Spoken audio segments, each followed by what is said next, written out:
again. Yeah. But doesn't that tend to, in the long run, be rather dangerous? I mean, historically speaking, when you start playing both sides, you start getting both sides at you eventually.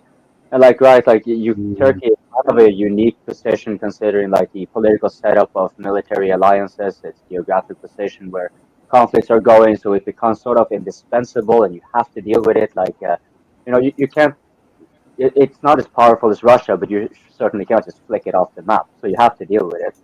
But at some point, just like the United States, over time has garnered quite a lot of enemies and more, less and less support from its allies,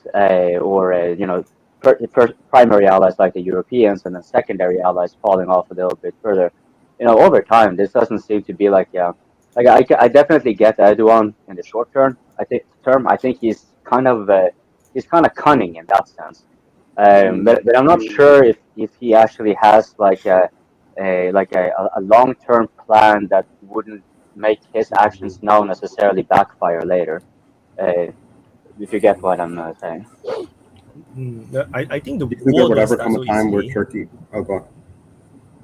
I just thought war don't start easily. So playing both sides is not as bad as it might seem between among friends, for example.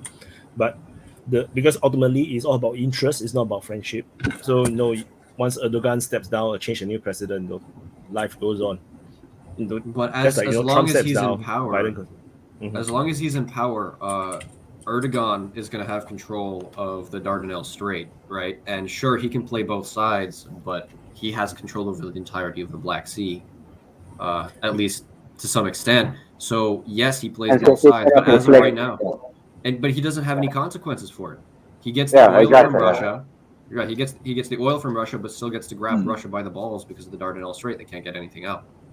Yeah, so that's what I'm kind of like. I'm just like, for me, it's hard to see it, but it tends to very often backfire when you start doing this over the long term. Like you're saying, because I totally agree. I think it's cunning of Erdogan to do this right now, but it would be because he won't really face any consequences, especially with the setup with NATO. But let's say Ukraine changes, right? And NATO doesn't feel like they actually need to listen that much to Erdogan.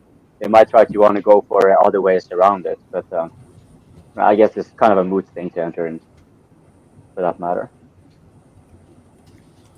No, I totally understand it because you can't play both sides, and the question is, how is he going to mess this up? How is he gonna kick himself and kicking the balls? Eventually, this is going to backfire.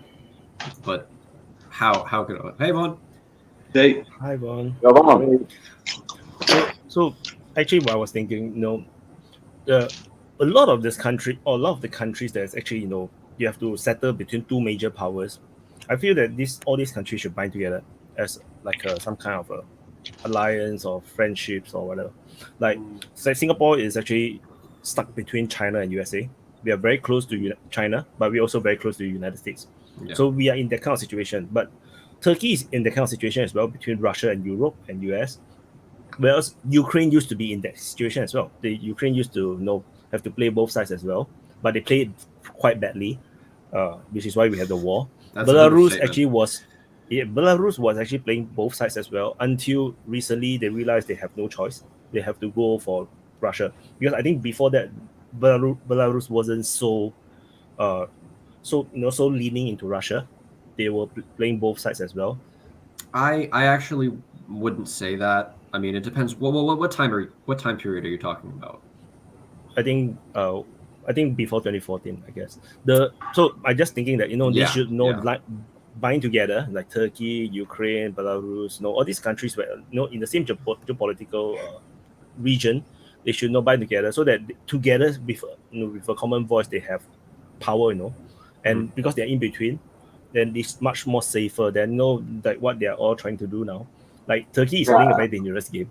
I could not agree any more with that. I tried to kind of point that out to my fellow country. Like, those who do not know, I'm from Norway, and so we are neighbors of Russia, and we are also members of NATO, and we are also kind of heavily involved in this conflict in the Ukraine. We give humanitarian aid, but of course there are some strings attached to that. We Yeah, do a some lot of mercenaries. investment stuff, right? Well, mercenaries not so much, at least relatively speaking, but we do send quite a lot of advanced weaponaries that, Mm. and it's kind of precarious situation. I kind of forgot where I was. Oh yeah, right. You were talking about the regional security alliances, and that would be make perfect sense for like NATO. Sweden and Finland going into NATO, for example, is a very bad thing I would perceive for Norway because that will make it that much harder for us to get out of NATO and into a regional defense alliance. Where, first of all, Russia wouldn't actually be feeling so threatened by us because the Scandinavian nations by themselves won't really be able to do like we're combined. We are the size of Ukraine in population, but we do have a much more developed. We have like quite a lot of arms industry combined in between us, and our topography is a completely different situation than Ukraine. So every inch is hard to fight in a fortified area in Ukraine. We need to fortify a lot. We don't even need to fortify because it is quite the topography.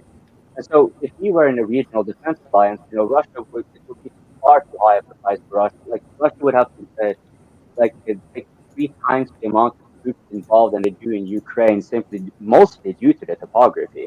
And this is not including NATO. They would, of course, eventually win, but the price would be so high that the question then becomes obvious, right? Why would they then do it? Why would they pay such a high price when we cannot actually pose any real threat?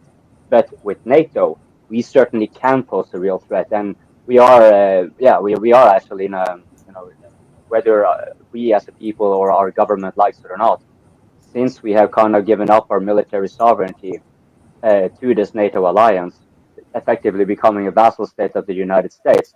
This conflict is a much bigger threat to, for example, us who do not have this regional alliance, right? Than it is for the United States or the Russians. The Russians are not going to be well, maybe they can be taken by the U.S., but we will we can actually risk becoming like Ukraine. We will be a battlefield between these bigger powers, as Wyatt alluded to. And if one is to be standing any chance, uh, uh, you can take a good example from the First World War, where the Scandinavian countries declared neutrality, and they were very open about it. Now, in the World War II, this was also the case; it was violated, but the Norwegians and Swedes weren't really cooperating very well in beforehand when it came to regional defense. So there were reasons there, but so without me hijacking the entire live stream and going on a tirade, I'm just going to No, emphasize it's okay. that It's okay. Wyatt's point is actually I couldn't agree more for the reasons I just mentioned. Would it be like basically like little mini CSTOs like Kazakhstan and all them have? Would that be a better Yeah. like regional, like little regional CSTOs? Thinking Ye- similar to like a Warsaw Pact, but a smaller scale. It will be sort of like that. I kind of interpreted what Wyatt was alluding to, because you can really go by geography here to a large extent. Scandinavia's pretty clear cut.